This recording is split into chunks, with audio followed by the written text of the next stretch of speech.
Why did the Challenger space shuttle fail? The Space Shuttle Challenger was supposed to be the democratization of spaceflight, proving that anyone could go to space. Instead, it became a horrific tragedy and NASA's first major space shuttle accident when the space shuttle disintegrated shortly after liftoff. This begs the question, why? Why did Space Shuttle Challenger fail?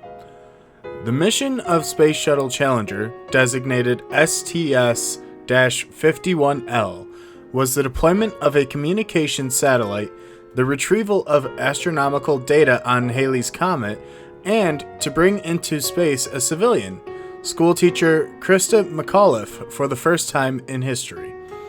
This mission was also the first time NASA had launched a mission with more than one female astronaut.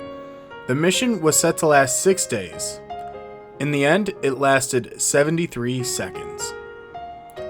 On January 28, 1986, Challenger launched for mission STS-51L from Cape Canaveral, Florida at 11:38 a.m. EST, after a delay of 6 days due to inclement weather.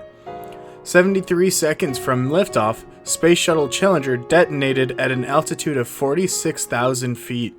The explosion killed all 7 Challenger astronauts instantly and scattered debris over an area of 18 square miles.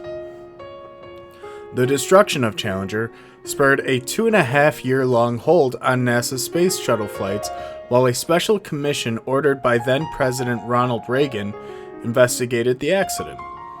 The commission was headed by former Secretary of State William Rogers, former astronaut Neil Armstrong, and former NASA test pilot Chuck Yeager. The investigation determined that the destruction of Challenger was the result of a failure of an O-ring seal on one of the hard fuel booster rockets used for liftoff. The January cold had prevented the expansion of the O-ring seal. This, in turn, prevented a cutoff between Challenger's rocket fuel reserves and the ignition, resulting in the ignition of Challenger's fuel reserves and the detonation of the shuttle. This revelation led to a redesign of the Space Shuttle fuel ignition system that helped to prevent future Space Shuttle accidents for another 17 years until the disintegration of Space Shuttle Columbia upon re-entry in 2003. A 2-month cleanup operation along the waters of Cape Canaveral eventually recovered the crew cabin.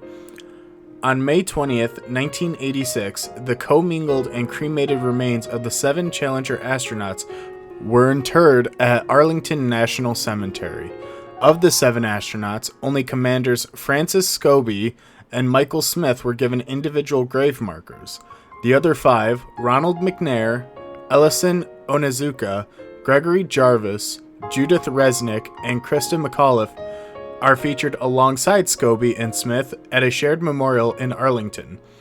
The famous poem High Flight by Royal Canadian Air Force pilot John McGee Jr.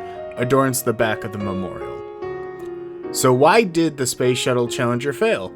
The January cold prevented Challenger's O-ring seal from expanding to cut off ignition with its rockets. The resulting explosion killed all 7 astronauts on board, including the first civilian teacher to be sent to space, and spurred a major redesign of the Space Shuttle rockets. If you enjoyed today's content, be sure to drop a like down below and be sure to subscribe for more future content like this, and be sure to follow us on all of our social media sites listed down below. Thank you for watching, and we'll see you guys next week.